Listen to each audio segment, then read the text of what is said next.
Automation in Soulmask is the way to go to not lose your mind over micromanaging every step to run your base. But luckily, we have tribesmen, and they really love to work for us. One thing you want to automate is the production of food. In Soulmask, food is important, but to make this food you need ingredients, and these can be produced on farmland. This video shows you how you can automate your farming, so you need only very little work from your own player character to keep this going. I will show you a graphic on how our farm and food production is automated. And I know, it may look super overwhelming for now, but we will go through it step by step so you know what to do when. You can also make a screenshot of this graphic for later on if you want to follow up with it. Some important words beforehand. The automation in Soulmask has a few flaws that we need to work around with scaling and adjusting as we go. The idea is to find a balance in which we don't run out of ingredients but also not overproduce and fill our containers too quickly. So I've set up some rules for automation for myself. Keep the ways of the NPCs short. The more they have to run, the more chances they have to get stuck on each other and the longer it takes. Take this example of my fertilizer production. The outhouses are next to the fertilizer bucket, which are next to the farmland. Instead of making a big storage house that holds all of your chests, put resources that are relevant to the production of something close to their workstations. Again, my fertilizer station is a demonstration. Feces go into the bottom chest, fertilizer goes into the chest above. This way, the NPC doesn't have to run through the whole base to get what they need. Group workstations together that produce relevant resources. It would be helpful for me in this example to have a grinder and a brewing stand close to this, as they both create relevant resources for the fertilizer production and then could share the close by chest. So my setup is not ideal, but it's getting there. And here in the kitchen you can see how relevant stations stand together. Restrict your chests to certain resources. If you have not done it yet, it will make organizing things so much easier and helps you to keep an eye on the amounts that you produce or use up. And the last tip on my side is to have 1 or 2 dedicated runners that do nothing but storing away items from the granary and the breeding farm. These two tend to run full super quickly and then make it more complicated for you to find the resources that you need. Also have a runner that collects bowls and cups and puts them into a container chest close to your cooking stove and later worktop. NPCs tend to eat right out of inventories, and the bowls will stay behind even if you deny empty bowls to be stored in that inventory. And even if you have a bowl chest. Without a runner, they will be cluttered everywhere. This might be fixed at some point, but for now, the bowl runner is crucial. Now with these tips out of the way, let's look at the evolution of the automation setup through the phases you build up your awareness strength. The real first steps to automation start when you are awareness strength 10. That's when the farmland unlocks, the pens, the fertilizer bucket and the fertilizer itself. By the time you already have a cooking stove and a grinder. Early on, it's still a lot of manual labor included in the production of food. The animal pens have to be maintained manually, you have to place the crops on the farmland yourself, you have to fertilize, you have to water them yourself as well. It can take quite some time out of your day. What can be automated though is keeping up with the actual food production itself, because while you manually take care of the ingredients, you can set up circle crafts in your cooking stove to have your cook craft specific amounts every few minutes or hours. And as long as you provide the things they need, they will automatically run back to the stove when the timer is up. Have one of your tribesmen to be a harvester. Give them a scythe and let them get thatch, fiber and vines. These are used for compost. Set up a compost circle craft in your fertilizer bucket. For us now, these are resources we anyway always have too many of. So go crazy here. Set up circle crafts in your grinder for bone powder and make sure you have enough beast bones for that. Later we will automate the beast bones, but for now, just keep an eye on it. Also have someone who deposits fire ash from the bonfire in a chest nearby, as it is needed for ash fertilizer. Right now you will need to empty the pens for feces yourself. This will change soon though. Circle crafts are the magic weapon against micromanaging, and while they are not perfect, as you can't tell tribemen to craft until they have a specific amount in storage, they are the best next thing for us. You're circle crafting broth and fertilizer now, and your tribesmen aren't starving anymore. Awesome!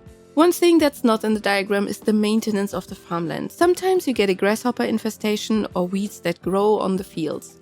In order to defeat those, you need herbicide and pesticide. These are available as soon as you learn the fertilizer bucket, and they need venom and lime and bone powder. Venom is made by squishing poisonous bugs in the grinder and lime by burning stone in the kiln. If you can't make it yet, you can just simply farm all of the crops that are already ripe and then pick up the farmland and place it again. It will then get rid of the pests. You can also find those two, herbicide and pesticide, in early bandit camps and in their chests and vessels. But it is worth setting up some circle crafts to have a good stock available for your future gardener, as they will apply these remedies automatically if needed. At level 15 you unlock the well and you are independent from rain. This is important as you will be cooking a lot with water, as soups and broths are important through all stages of the game. You can now also have your first step of feces automation by placing outhouses. NPCs will automatically use it. Set up an NPC to maintain the outhouses, as they will then empty feces into the right chest. Finally, you can keep your own hands clean. The next big thing is going to be awareness strength 24, as you will get the brewing stand and access to the acidic fluid. It is made from tomatoes and used to make stone powder fertilizer. This one is the one you use for plants like chilies and some of the trees. Add this as a circle craft to your brewing stand, and then also add the circle craft for the stone powder fertilizer in your fertilizer bucket. You will now also realize that some plants don't produce seeds but only fruit.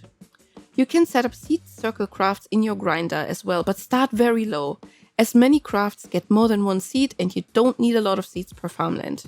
Awareness strength 25 is where the rest of your automation setup is going to be unlocked. You will get access to the breeding farm that automates your pens. You will also get access to the granary that will automate your farming land. You should now have runners that take the feces out of the breeding farm and place it in a chest close to your fertilizer buckets. Setting this up is a little bit complicated, so I show you here how it works. First, you let them withdraw feces from the breeding farm.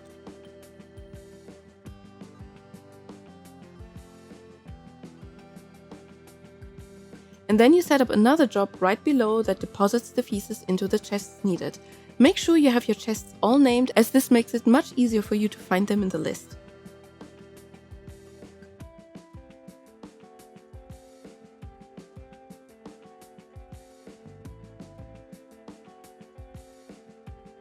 Have runners bring the meat out of the breeding farm into your kitchen into a meat chest, or later into a fridge.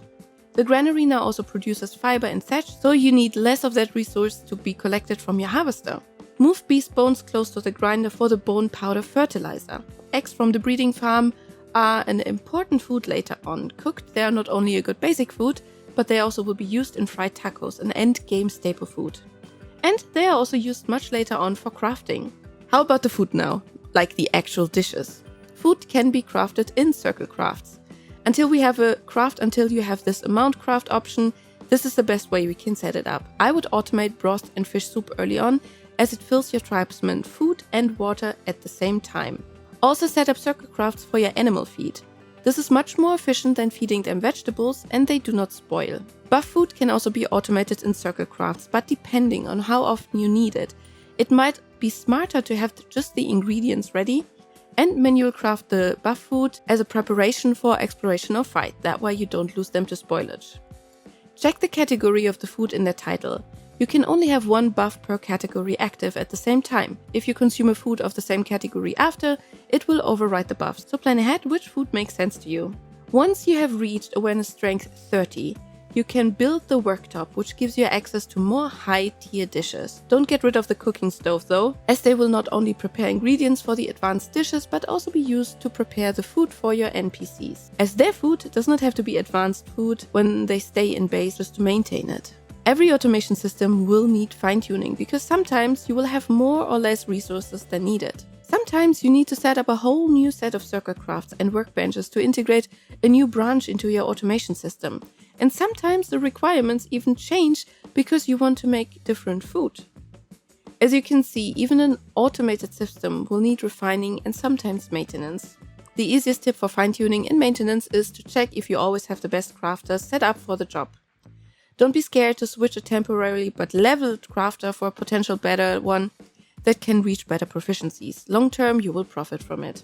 Also check if the paths they have to go are optimized. Are things cluttered? Try to reduce the pathing they have to do. Do you have the same person set up for different jobs that can be done simultaneously? If a crafter has to wait for himself to get a craft done, then crafts will take much longer. Keep your people busy, but don't overload them with work. Are your people unhappy? The unhappier they are, the more inefficient they work. Sometimes they just stop working and sit down. Keep them happy, well-dressed, well-fed, and in a nice surrounding. offer them chairs to rest between the tasks. With this setup, you will be able to automate your food production for you, your NPCs, and your animals. If you now want to know how to get started and get a turkey farm going, I'll show you how to tame them in this video. Thank you for watching. Stay alive and thrive!